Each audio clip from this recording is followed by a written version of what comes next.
Je vais présenter donc 3 communications de l'atelier Société et Culture. Une des communications a été en fait présentée par Madame Fatima Zoraghechi. C'est la communication de Jamel Boulébierre qui, on vous l'a dit ce matin, était décédé très précocement et puis il y a peu de temps, et qui avait envoyé sa communication. Alors sa communication, que j'ai eu le plaisir de lire en entier, était d'une richesse exceptionnelle. Et outre l'aspect évidemment émotionnel et des gens qu'il connaissait de près, je crois qu'il faut souligner, ça doit être très dur, c'est une perte vraiment pour la science. Alors, cette communication, en fait, s'interrogeait sur le rôle du sport, des associations sportives qui apparaissent donc à Constantine, c'est donc avant la Première Guerre mondiale. Il s'est interrogé sur ses significations anthropologiques et politiques, de la pénétration et de la diffusion des activités physiques modernes. Il a distingué dans son étude 2 périodes. Entre 1886 et 1908, ce qu'il a qualifié d'adhésion timide, quelques figures individuelles de sportifs dans les sociétés sportives donc européennes. C'est une espèce de passage initiatique, l'illusion de partager la même expérience sociale dans une pratique sportive, illusion réduite évidemment dans le temps. De 1908 à 1918 ont lieu les premières expériences d'associationnisme sportif musulman avant la conquête donc de l'identité sportive autonome dans l'entre-deux-guerres. Alors l'auteur a précisé tout de suite qu'il s'agit d'une minorité appartenant aux élites musulmanes, et aussi que c'était aussi bien les élites urbaines que les élites rurales. Cela concernait quelques pratiquants, des entraîneurs, des dirigeants, des journalistes et un public. Donc au-delà des sportifs eux-mêmes, il y avait tout un cercle de gens concernés. Alors ces sources de son étude se sont appuyées sur les archives de la wilaya de Constantine et aussi par une étude très précise de la presse dans laquelle il est allé, par une étude minutieuse, prendre toute une série d'informations. Et en particulier, celle-ci, il dit, c'est dans la première décennie du XXe siècle qu'apparaît pour la première fois une association qui porte le nom, à Constantine, le Progrès musulman. Donc on affirme dans la presse cette caractéristique association. Alors l'auteur a souligné que ces pratiques minoritaires produisent des effets en profondeur sur les consciences individuelles par les démonstrations des corps dénudés. Deuxième point, à la veille de la Première Guerre mondiale, il y a des signes d'adaptation donc à la donne coloniale, sont patents. Le processus d'acculturation passe par l'éducation et aussi par l'accès au monde des loisirs et des pratiques sportives. Troisième point, la pratique sportive commune exclut toute référence aux religieux et aux politiques. Mais la construction de l'autonomie dans l'identité sportive participe de fait à la construction d'une identité politique. Le spectacle sportif est ainsi producteur de sens et dépasse le cadre même de la pratique sportive. Voilà, j'ai essayé de résumer en espérant ne pas avoir trahi ses propos, enfin son texte plutôt. La deuxième communication, celle d'Omar Carlier, nous a présenté ce qu'il a appelé un chantier, un travail en cours, sur l'émergence de la culture moderne de l'image dans l'Algérie musulmane contemporaine entre 1880 et 1940. Omar Carlier déconstruit un certain nombre d'idées reçues. Dans un premier temps, il souligne la différence du rapport visuel et esthétique au monde entre le Maghreb, les empires ottomans, séphérides et moghols. L'auteur distingue 2 périodes. Première période, entre 1830 et 1880, une culture visuelle importée et imposée. La culture de l'image a été longtemps refusée par les natifs. C'était une culture importée, même s'il existe certaines images qui circulent. Mais Omar Carlier précise qu'elles circulent très peu. En revanche, il y a un certain nombre d'apports, on peut dire, de la présence coloniale qui imposent cette culture de l'image, cette culture visuelle. Par exemple, les sculptures sur la place publique, la représentation donc humaine choquante pour les autochtones, la photographie, le timbre, le billet de banque font entrer donc créent un contact avec l'image du vivant et modifient très progressivement l'univers visuel des autochtones. Deuxième période, la période 1880-1940, qui est celle d'une culture visuelle appropriée, incorporée et inventée ou réinventée dans un milieu de notables. Alors, en partant du constat qu'à la fin du XIXe siècle, une poignée de scolaires sont acquis aux idées nouvelles du modernisme, l'école étant le lieu de transmission de savoir, mais aussi celui du rapport au monde véhiculé par les images. Peut-être cette question viendra dans un autre atelier, j'imagine. Alors, le monde des images, la question des images, donc la culture visuelle se diffuse progressivement des élites aux masses. Et dans ce processus, la Première Guerre mondiale a favorisé les échanges, la mise en contact de milieux sociaux différents qui n'étaient pas, pour ainsi dire, exposés ou exposés moins à cette culture visuelle. Omar Carlier souligne que la publicité par les affiches sur les murs, les pages illustrées dans la presse, visibles dans les kiosques, sont des vecteurs justement de diffusion de cette culture visuelle. Et pour faire référence à la première communication, c'est en 1926 que des images apparaissent dans la presse sportive. Un autre exemple qui est donné, qui est significatif, c'est l'exemple d'une photographie de Khaled qui circule en 1926 en Algérie. Khaled qui était apparu sur la scène politique de façon importante entre 1919 et 1924. Le cinéma aussi est un des vecteurs de cette consommation de masse, et l'évocation de la rose blanche a suscité moult souvenirs dans l'atelier. Alors, l'image de soi appropriée et incorporée transforme le sujet indigène en interlocuteur citoyen. Et on va prendre l'exemple a été pris de Messali Hadj. Et à propos d'une photo, d'abord une photo individuelle, et ensuite dans le débat est venu le fait qu'en fait, Messali avait joué sur un certain nombre de couvre-chefs, si je peux dire, qui est de représentation photographique qui créait donc, qui chacune d'entre elles diffusait une certaine image de lui. Alors, on a commencé par une photographie qui date de 1918. Je crois qu'il y en avait une avant où il était en short, ce qui déjà était tout à fait exceptionnel, les jambes dénudées. Mais en 1918, donc, il y a une photo prise à Oran, donc, chez un photographe européen, à destination de la famille. Donc, il y a un usage personnel et familial de ce cliché. Mais on a une photo de 1927, assez rare, paraît-il, d'un congrès, j'imagine, ou d'une réunion à Bruxelles, où il porte un chapeau. Un chapeau. En 1936, il a une chéchia. C'est à Paris, je crois, si je ne m'abuse.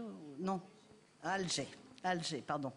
Et ensuite, après son retour de Brazzaville, il a au contraire, il a un autre look, si je peux dire, avec une longue barbe, une canne, et il se rapproche d'une tenue, on peut dire, traditionnelle. Voilà. Alors, pour terminer, Omar Carlier nous a invités à réfléchir à toute la complexité du rapport à l'image Rapport qui, dit-il, est tout à fait complexe et parfois différent de ce qui peut être dit dans le savoir académique. On a terminé donc sur un surprenant portrait d'un jeune adolescent, Mohamed, qui, pris à partir d'une carte postale des années 20 et par un atelier de photographe d'Alger, et qui a été récupéré 3 générations plus tard dans l'espace iranien, et donc avec un usage tout à fait différent de cette image. Alors la discussion a porté sur les circuits de diffusion de ces images, sur un approfondissement possible sur les circuits de diffusion de ces images. Enfin, dernière intervention, celle de Raoula Taleb Ibrahimi, sociolinguiste, qui nous a présenté une communication sur les Algériens et leur S souligné entre parenthèses, langue S souligné entre parenthèses, de la période coloniale à nos jours. Avec l'idée force que le plurilinguisme est le produit de l'histoire du pays. Alors on se rejoint là une préoccupation qui a déjà été donnée ce matin sur la question de la longue durée, hein, puisqu'on a fait allusion au latin, au punique, au turc, incursion du français à partir de 1830, et évidemment, ce qui est massif, c'est l'islamisation donc et la langue arabe donc majoritaire liée avec la question de la religion, mais aussi avec l'existence de fortes minorités berbérophones, les dialectes berbères étant les plus anciens. Alors, il y a eu un seul recensement, et je crois que c'est intéressant de savoir sa date, en 1966, où une question a été posée sur les langues parlées. Et les différents spécialistes, alors visiblement ce pourcentage est discuté, mais les différents spécialistes donnent 25 à 30% de personnes parlant les langues berbères, si je n'ai pas fait d'erreur, qui sont d'ordre divers, chaoui, kabyle, mozabite, tmatchek. Quelle est la situation actuelle? Le premier point, c'est la vitalité des parlers populaires dialectaux. Alors, s'il y a une spécificité langagière à Alger, ville réceptacle de l'immigration des campagnes et des villes moyennes, il y a une variété de dialectes, que ce soit dans l'Est, l'algérois, l'oranie ou le Sud. Deuxième point, l'arabisation unanimiste est controversée. Il y a une version standard de l'arabe parlée à l'école et la radio-télévision. Troisièmement, les langues venues d'ailleurs, on pourrait dire, sont présentes dans les toponymes. Alors, les plus vieux, mais ils sont d'ici, sont berbères, mais il y a aussi des toponymes latins.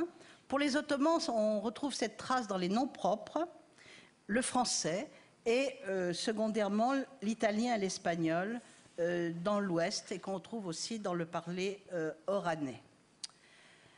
L'école devient un facteur de mobilité sociale à partir du début du XXe siècle, mais en 1954, il y a seulement 15% des enfants qui sont scolarisés, et l'usage du français ne se répand de fait qu'après 1962.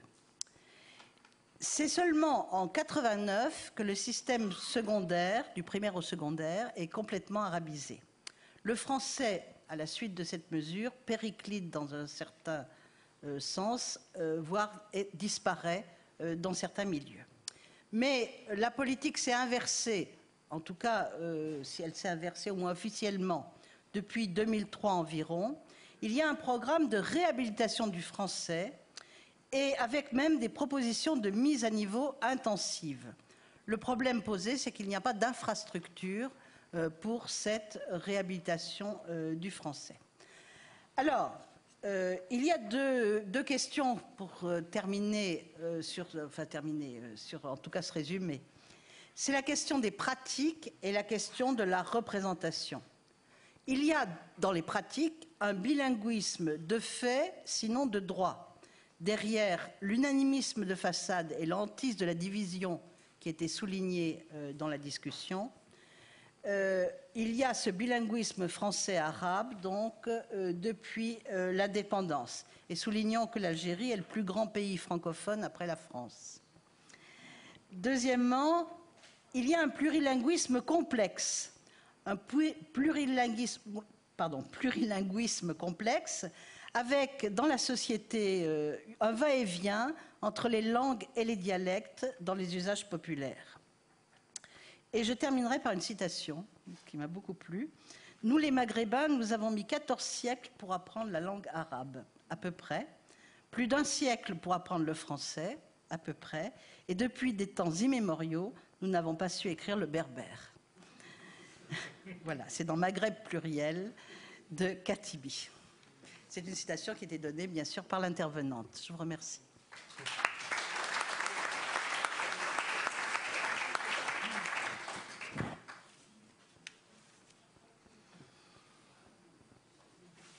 Oui, pardon.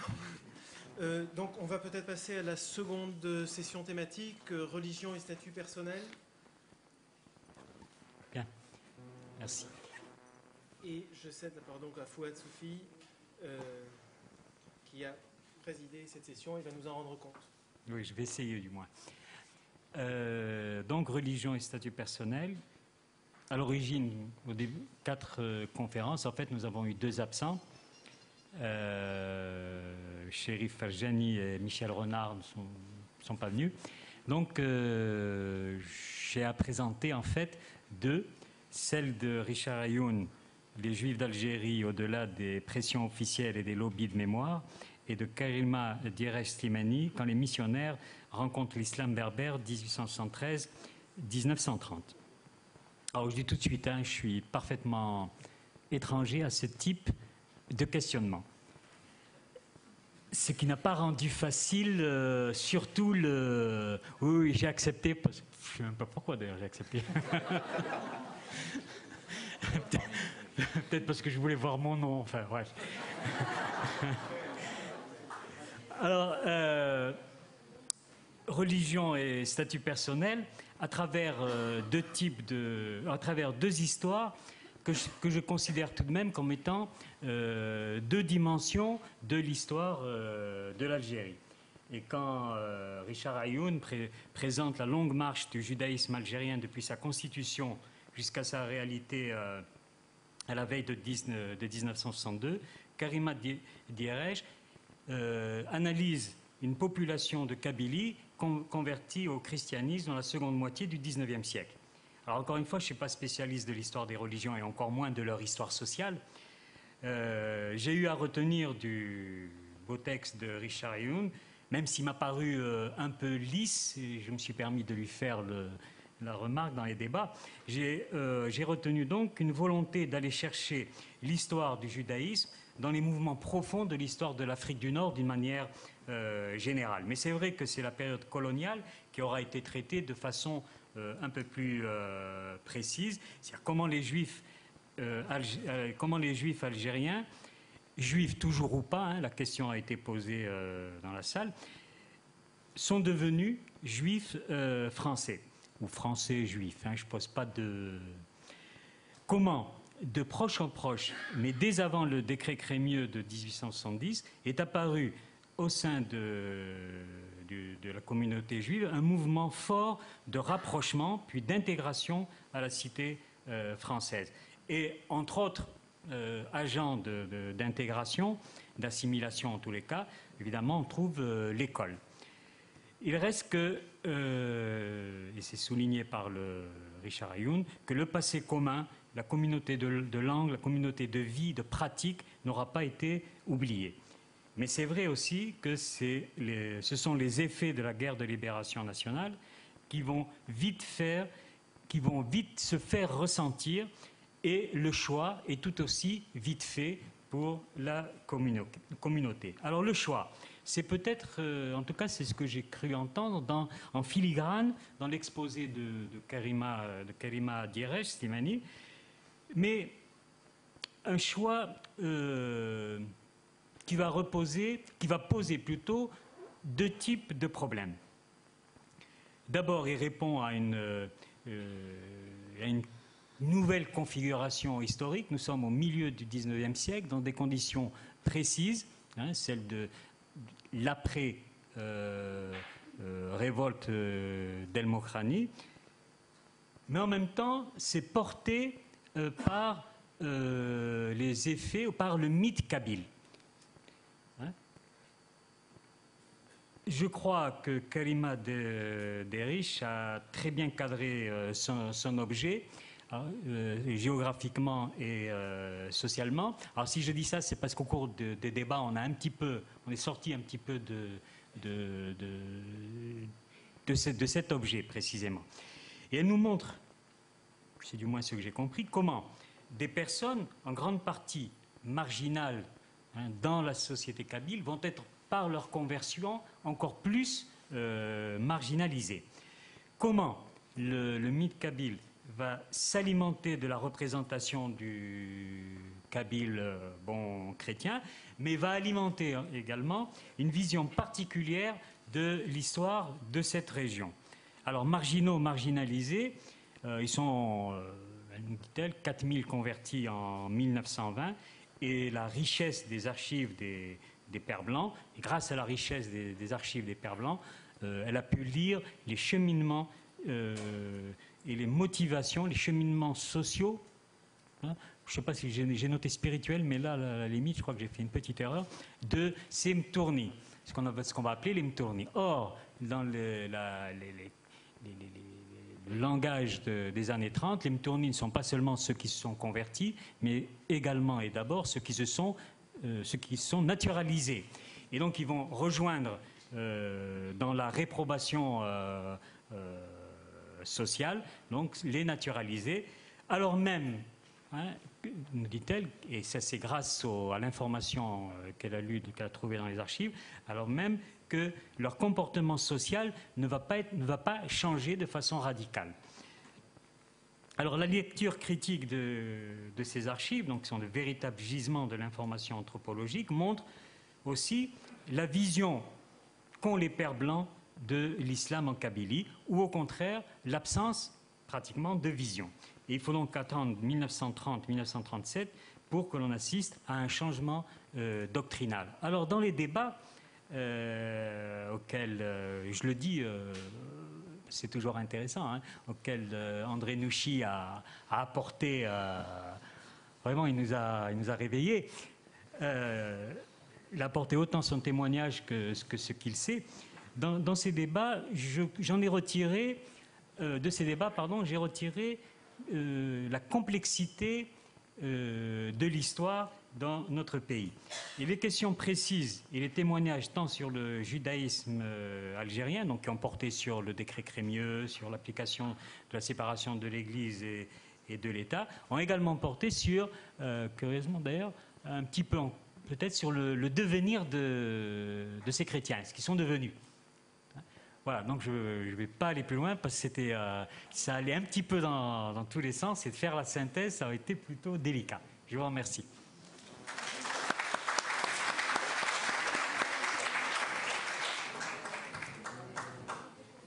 Merci.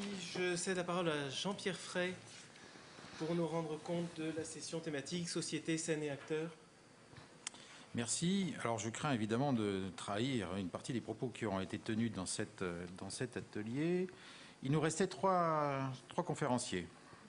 Et en fait, la caractéristique de ce thème, société, scène et acteurs, c'est d'avoir proposé trois entrées finalement dans la question sociale. Une par les Noirs et l'esclavage de Raïd Bader, une autre entrée par la ville, et en particulier la ville de Constantine, par Madame Anna Bozo, et une entrée par l'action syndicale et les mouvements ouvriers avec René Galissot. Je dirais que j'étais d'autant plus marri de voir qu'il nous manquait une personne, qu'il y a un acteur qui a quitté la scène de la société, c'est les femmes, avec l'absence donc de Diane Sambron, qui n'a pas pu faire son intervention sur le rôle des femmes.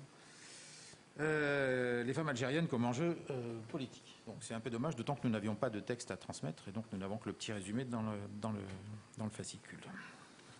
Alors l'intervention de Raïd Bader correspond à une thèse qu'il a soutenue sous la direction de Robert Hilbert, et qui, je dirais, nous restitue cette sombre histoire de l'esclavage et des Noirs, qui reste toujours un peu dans l'ombre portée d'une double mauvaise conscience, celle de la France coloniale d'une part, et celle aussi de l'Algérie par rapport à ses populations.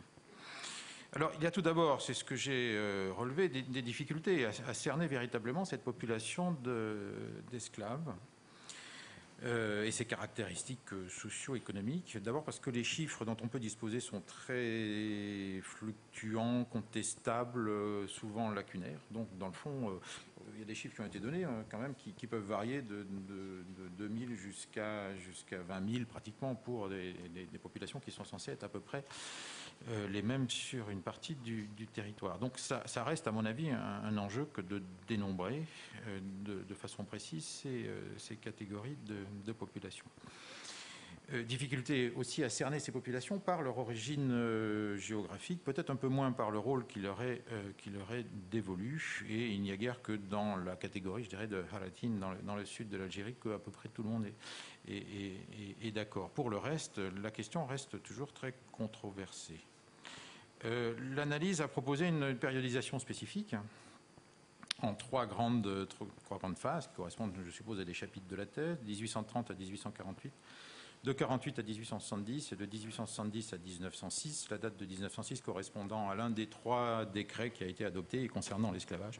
Le premier de 1831, si je ne me trompe, le deuxième 1848 et enfin celui de 1906. L'intervention a également noté que la distribution géographique de ces populations d'esclaves en Algérie était très, très inégale, évidemment, selon que l'on les observe dans le sud du pays ou sur la bande littorale, où quand même elle a été tout à fait présente. Avec peut-être une caractéristique qui est son assujettissement domestique, dont je soulignerai personnellement qu'il induit une sorte de familiarisation dont on peut se poser la question de savoir s'il ne constitue pas, sinon un obstacle épistémologique, du moins une certaine difficulté d'analyse. La deuxième intervention, celle d'Anna Bozo, a concerné la ville de Constantine de 1837 à 1954. Donc il s'agit d'une analyse proprement urbaine de la conquête coloniale et du sort réservé à cette ville par l'armée française et les autorités. La prémisse de ce type d'analyse est que, dans le fond, l'analyse urbaine est un élément extrêmement important pour mieux comprendre les ségrégations qui ont été produites, éventuellement instrumentalisées par le biais de la planification urbaine dans les villes d'Algérie pendant la période coloniale. En tout cas, il y a une interrogation qui, moi, m'intéresse évidemment directement sur les transformations sociales qui sont liées à l'organisation urbaine et à la planification. Alors, très clairement, la ville de Constantine, dans le propos d'Anna Bozo, revêt une importance stratégique tout à fait évidente. Elle n'a peut-être pas utilisé l'expression, mais bon, ça a été considéré comme une place forte. D'abord parce qu'il a fallu la prendre et ça n'a pas été très facile. Il a fallu s'y prendre au moins 2 fois avec des troupes très importantes. Et ensuite, elle a gardé ce statut privilégié, entre guillemets, de ville de garnison, de ville militaire. Sans doute à cause de sa localisation géographique, mais aussi d'une caractéristique dont on n'a pas énormément parlé, mais que je voulais souligner, qui est sa topographie particulière et qui creuse quand même, fait la différence avec la ville de Tlemcen, puisque dans la discussion, il y a eu un parallèle entre la force dans ces deux villes d'une certaine bourgeoisie urbaine. La différence entre Tlemcen et Constantine, c'est que Constantine a quand même une topographie tout à fait particulière qui explique le fait que sur le rocher, la Casbah ait pu durer. Finalement, résister d'abord, durer ensuite et présenter d'ailleurs des difficultés d'aménagement auxquelles Anna Bozo a été confrontée récemment dans l'établissement d'un plan d'aménagement quasi actuel, le plan général de la ville. Alors c'est une place forte, mais c'est aussi la grande ville d'Algérie qui a la population algérienne urbaine la plus importante, en proportion au moins, par rapport aux autres grandes villes d'Algérie. Autrement dit, Constantine présente une population dont l'urbanité a été reconnue depuis très longtemps et d'une certaine façon respectée ou en tout cas les autorités coloniales ont été obligées d'en tenir compte. Donc c'est un haut lieu également de rencontres. Donc il a été mentionné Ben Badis, Farhat Abbas, le dénommé Tahar que je ne connais pas, mais c'est vrai que c'est un lieu qui est symboliquement important dans l'affichage d'une spécificité de la population algérienne et en particulier à travers son urbanité. Alors elle a mis l'accent également sur deux documents qui ont retenu son attention et qui me paraissent tout à fait intéressants, parce que d'une certaine façon, c'est la première fois que j'en entends parler, et deux documents qui témoignent de l'instrumentalisation de l'espace de la ville pour gérer d'une certaine façon les rapports politiques et sociaux. Alors, tout d'abord, un plan relief établi en 1839, et dont on nous dit qu'il a une surface de 27 mètres carrés, c'est quand même assez impressionnant. Fabriqué par des ouvriers du Liège et donc en Liège, qui montre que manifestement les autorités militaires françaises ont fait l'effort. Ils l'avaient fait également pour la plupart des places fortes évidemment de l'Europe, mais de faire l'effort de constituer cette représentation en 3 dimensions de la ville. Donc c'est la ville évidemment, c'est la ville du Rocher, hein, c'est la ville ancienne. Alors reste la question évidemment de savoir comment ils ont mis à profit cette maquette pour réfléchir aux opérations qu'ils allaient faire subir à cette ville. Et par ailleurs, une carte qui nous a été montrée, qui est le résultat d'une ordonnance royale obtenue par Bugeaud en 1844, et dont l'article 2 prévoit la division de la ville en divers quartiers, en particulier une ségrégation entre quartiers européens et quartiers indigènes. Alors c'est vrai que quand on regarde la carte et qu'on a en tête la ville actuelle, on se rend bien compte qu'il y a eu une distribution, notamment des équipements, et aussi d'une partie de la population, de façon nuancée dans ce qui correspond à un zonage finalement qui sera repris par la suite au XXe siècle dans la planification urbaine. L'exposé de René Galissot, que je ne présente pas, mais son exposé est évidemment toujours un peu difficile à restituer, nous a fait part de ses doutes et de quelquefois ses agacements dans la façon de faire une histoire sociale. Et à propos donc des mouvements syndicaux, il en a profité pour rappeler faire quelques réflexions sur la façon de s'y prendre. Alors si j'avais à le présenter, je dirais que justement il nous a dit qu'il était chargé du volume Algérie du Métron, ce qui est effectivement un travail tout à fait considérable et qui sera très utile pour comprendre ce volet de l'histoire sociale algérienne. Il a souligné évidemment que les acteurs, puisqu'il a repris l'intitulé de l'atelier, étaient également des agents de mouvements collectifs d'une histoire sociale. Évidemment, le mot agent fait référence à Bourdieu. Et il nous a rappelé que diverses catégories de travailleurs, en fait, se sont succédées dans les organisations syndicales. Alors, premier élément, le fait de souligner qu'il y a 2 grandes écoles syndicales. La première, qu'on a tendance un petit peu à oublier, anarcho-syndicaliste, qui bien évidemment avait une façon de prendre les conflits d'une façon tout à fait originale, et ce qui dominera assez rapidement par la suite, le syndicalisme d'encadrement, qui procède donc à une sorte d'intégration négative en répondant aux exigences soit de l'État, soit du patronat, d'une représentativité avec laquelle on peut plus raisonnablement dialoguer, j'imagine. Il y a aussi des catégories successives de professions qui se sont manifestées par leur organisation syndicale. Il a souligné tout d'abord que les femmes ont occupé une place dans le procès de travail depuis très très longtemps, et les femmes algériennes en particulier. Puis ensuite ont un petit peu disparu, en tout cas de la représentation syndicale. Il a mentionné 3 grandes phases, à la limite, ou en tout cas 3 grandes modalités d'organisation, celles qui correspondent aux professions un peu oubliées et qui sont souvent les premières à s'être manifestées par cette organisation syndicale: les ouvriers de l'imprimerie, de la limonade, de l'espadrerie, je suppose que ça va être la sparterie d'ailleurs, à Oran, et les tonneliers, toujours à Oran. Qui étaient quand même des professions extrêmement vivaces et supposant des compétences assez diversifiées. Deuxième mouvement syndical, celui qui, dans le fond, correspond à un certain nombre de grandes professions comme en métropole, postiers, dockers, cheminots, avec vraisemblablement, mais ça c'est moi qui le dis, une représentativité de la population proprement algérienne un peu assujettis, je dirais, à des règles d'organisation syndicale de la métropole, et puis des professions à statut bien établi, dans lesquelles ne subsistent finalement que des employés de bureau Il n'a peut-être pas dit comme ça, mais dans le fond, c'est une sorte de bureaucratisation de l'organisation syndicale, apparemment assez manifeste. Et il mentionne que ce mouvement-là, le dernier, est particulièrement hypertrophié en Afrique du Nord, notamment par le biais du corps enseignant. Je crois qu'il propose finalement une périodisation originale qui permet d'expliquer le statut du nationalisme dans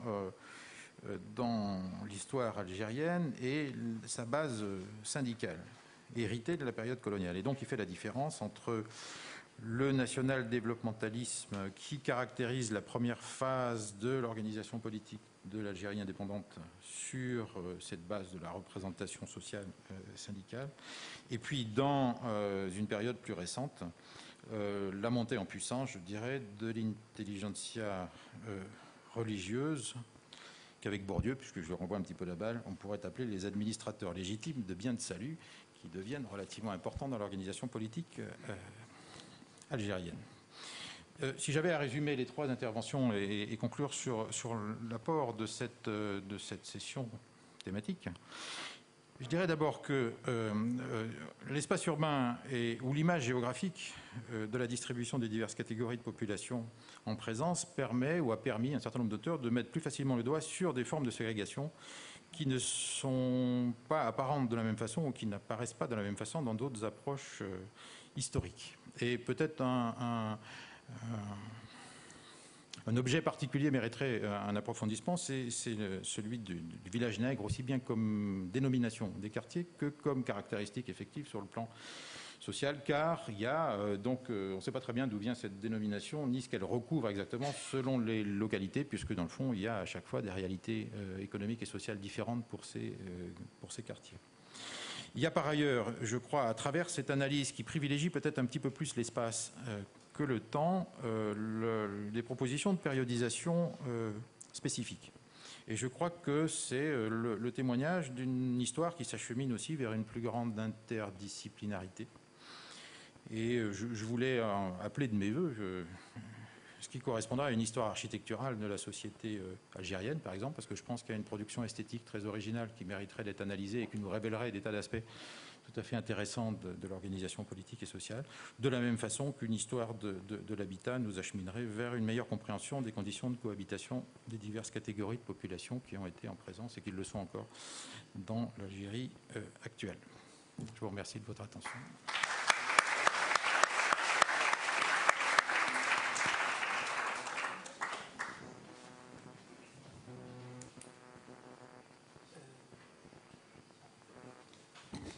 Voilà, alors je vais avoir la tâche très difficile de vous rendre compte d'un atelier qui a suscité des débats passionnés, qui a été relativement long parce qu'ils étaient tous là.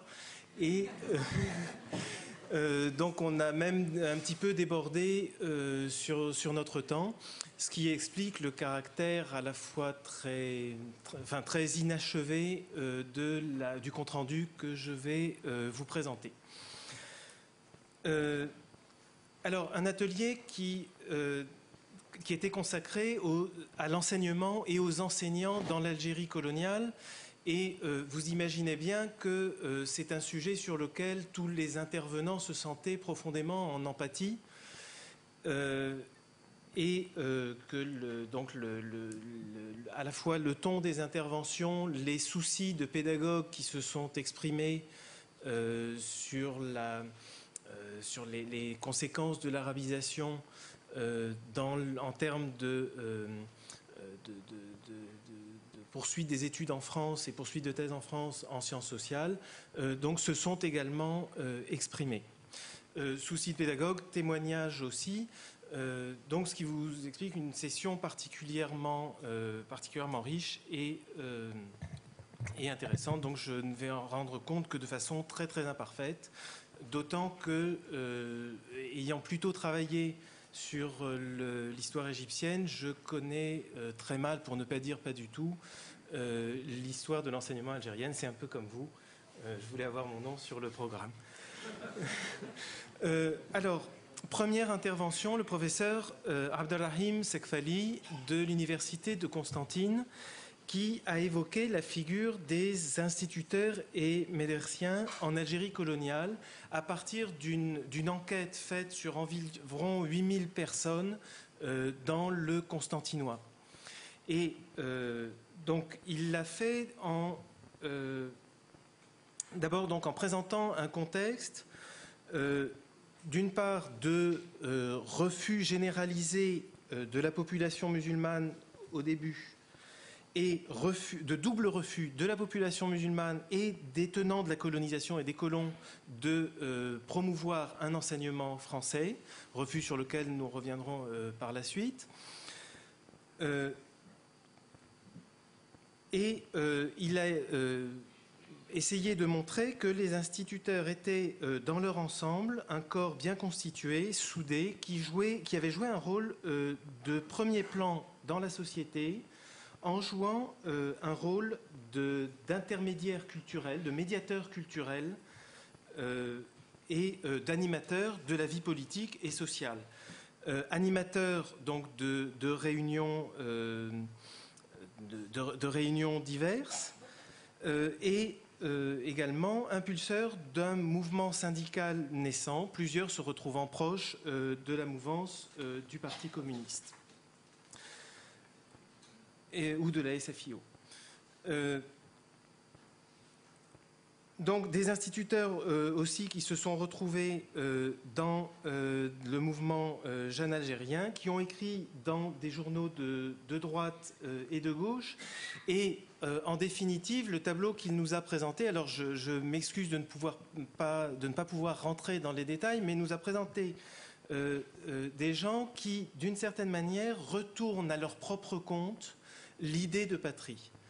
Et par rapport à cette question du double refus que j'évoquais en introduction à son intervention, la seconde intervention, celle de Aïssa Kadri, est revenue sur cette question du double refus, donc refus des colons qu'il a présenté plutôt comme une perversion de la morale laïque et universelle par les relations sociales, refus des populations qu'il a très largement nuancé en montrant à quel point la logique de la nécessité, tant chez les notables que chez le peuple, a contribué à faire de l'école un espace neutralisé, déconnecté, ou une sorte d'îlot sur lequel a pu se faire une entente minimale, déconnecté de l'enjeu colonial.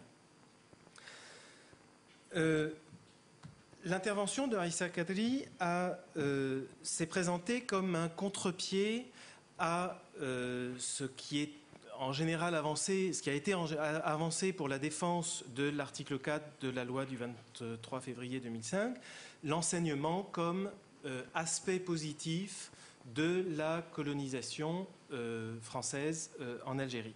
Il s'est inscrit en faux contre cette affirmation en expliquant que le bilan scolaire apparaît dérisoire, n'eût été l'infléchissement tardif provoqué par la pression de la lutte de libération nationale. De fait, la courbe qu'il nous a montrée nous montre que la scolarisation ne commence à s'infléchir après un bon siècle de calme plat qu'à partir des années 40-45. Alors, mais déjà 40. Et puis surtout avec un deuxième moment d'essor dans les années 50. Donc une histoire de l'enseignement qu'il se refuse à voir en termes d'adhésion progressive à un système, mais qu'il cherche plutôt à inscrire dans des rapports de communication cherchant certes à voir le contenu de l'émission et de l'offre scolaire, mais aussi la manière dont cet enseignement, ou dans ce qu'il appelle le message, l'école conçue comme message, a été capté, interprété et assimilé dans la société réceptrice. De ce point de vue-là, il a mis en avant des effets d'institutions, la mise en place donc de l'école normale, et puis des institutions, écoles de médecine, etc. Et puis des effets de certification qui, s'inscrivant sur un système d'enseignement traditionnel, contribuent à le dévaloriser et à profondément le déprécier. Alors, il nous a présenté un panorama de l'enseignement primaire, secondaire et primaire supérieur, puis universitaire, en montrant à la fois que l'université se présentait vraiment comme la clé de voûte de cet enseignement et que c'était un enseignement très peu ouvert aux Algériens, que finalement, si un musulman algérien souhaitait poursuivre ses études, c'est plutôt en métropole qu'il était susceptible de le faire. Et je crois qu'il rejoignait la première intervention de Abdelrahim Sekfali sur cette question du retournement. Aïssa Kadri a cité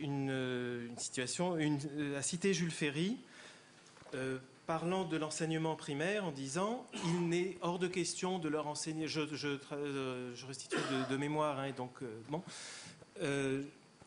Il n'est pas question de leur enseigner ce que nous enseignons au certificat d'études aux enfants de nos écoles, le français et rien d'autre. Ce qui a donné sans doute, alors ce qui était une très forte limite, mais qui en même temps a, me semble-t-il, donné à la langue française un statut de formidable levier de subversion. Ça, c'était la première partie de notre session thématique, qui était plutôt orientée acteurs et système. La deuxième partie de notre atelier était plutôt centrée sur la question du référent. Référent donc des pédagogiques, référent historique de ce que les instituteurs pouvaient inclure comme panthéon dans leur enseignement de l'histoire. Ça a été la contribution de Benoît Falaise. Et puis, référent linguistique. Et nous avons eu un exposé très remarquablement bien périodisé de Gilbert Grand-Guillaume sur la politique d'arabisation en Algérie, des ulémas à nos jours. Avant de rendre compte de ces deux interventions, quelques mots sur la discussion qui a clos la première partie de notre session. Discussion qui faisait suite à une première question: où se sont créées des écoles, dans quelle périodisation pouvait-on donner à ce mouvement? Donc, il a été répondu que la création d'écoles avait été liée fortement à la progression du peuplement européen et qu'elle avait en même temps servi, notamment en Kabylie, à une politique du diviser pour mieux régner, puisque les populations à qui on apportait une offre scolaire pouvaient bénéficier d'une promotion sociale difficile à trouver par ailleurs. Deuxième question sur l'enseignement des filles. Et Abdelrahim Sekfali a évoqué la figure de Sidkara Nefissa, secrétaire d'État aux affaires algériennes sous De Gaulle, ancienne institutrice, fille d'institutrice, en montrant à quel point les filles avaient été, dès le début de la colonisation, étaient apparues dès le début de la colonisation comme un enjeu de la conquête des esprits. Il citait des réflexions, des propos de militaires. Faites-en des infirmières, nous pénétrerons dans les familles indigènes. Donc, deuxième moment de notre session. Je ne sais pas si quelqu'un a l'œil sur la montre. D'accord. Il me reste 3 minutes. Bon. Intervention de Benoît Falaise, sur ces figures du panthéon historique des instituteurs. Il s'agit, à travers le journal des instituteurs d'Afrique du Nord, de mettre en place un contre-modèle dans les années donc 1947-1962, de mettre en place un contre-modèle à l'enseignement de l'histoire national métropolitain, conçu, caricaturé sous la figure de nos ancêtres les Gaulois. Alors, dans les figures qu'il voit émerger du dépouillement systématique de cette revue, trois ensembles de figures qui se succèdent dans la chronologie. Premier type de figure, les héros de la rencontre coloniale. Puis les héros de la synthèse méditerranéenne. Enfin, les héros enseignants, à travers notamment les nécrologies des instituteurs, dont Aïssa Kadri a rappelé qu'ils avaient payé un lourd tribut à la guerre, puisque la guerre d'indépendance nationale ou guerre d'Algérie s'ouvre sur l'assassinat d'un instituteur, et elle se clôt sur l'assassinat aussi de plusieurs instituteurs.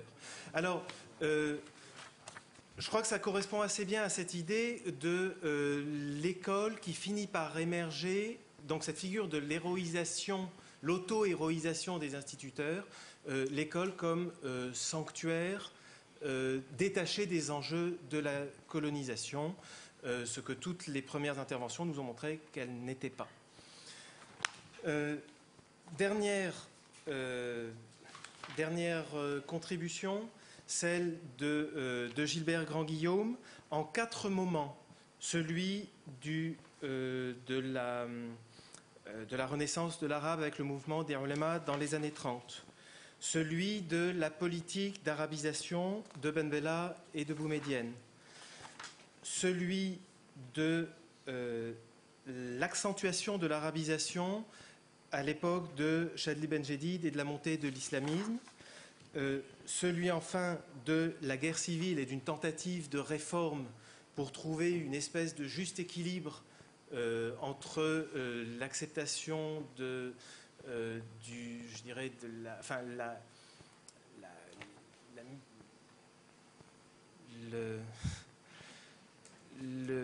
la reconnaissance de l'arabe comme langue nationale et comme culture partagée de la population algérienne et les nécessités du bilinguisme.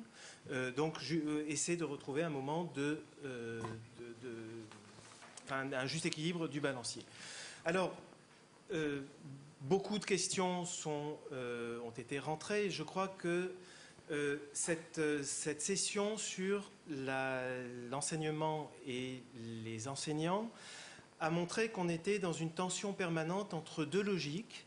La logique de la production des élites, qui est une logique sociale et politique, et puis une deuxième logique qui est celle de la production de référents culturels partagés. Alors j'ai trahi tout le monde, mais Pierre Vidal-Naquet a souligné le bon usage qu'on pouvait faire de la trahison. Je vous invite, avant de nous quitter, parce que nos collègues du SCAM étaient absolument désolés de l'incident de ce matin, je vais leur demander de bien vouloir nous envoyer les 2 minutes 30 d'intervention de Pierre Vidal-Naquet que nous aurions voulu mettre en exergue à ce colloque, et je vous remercie.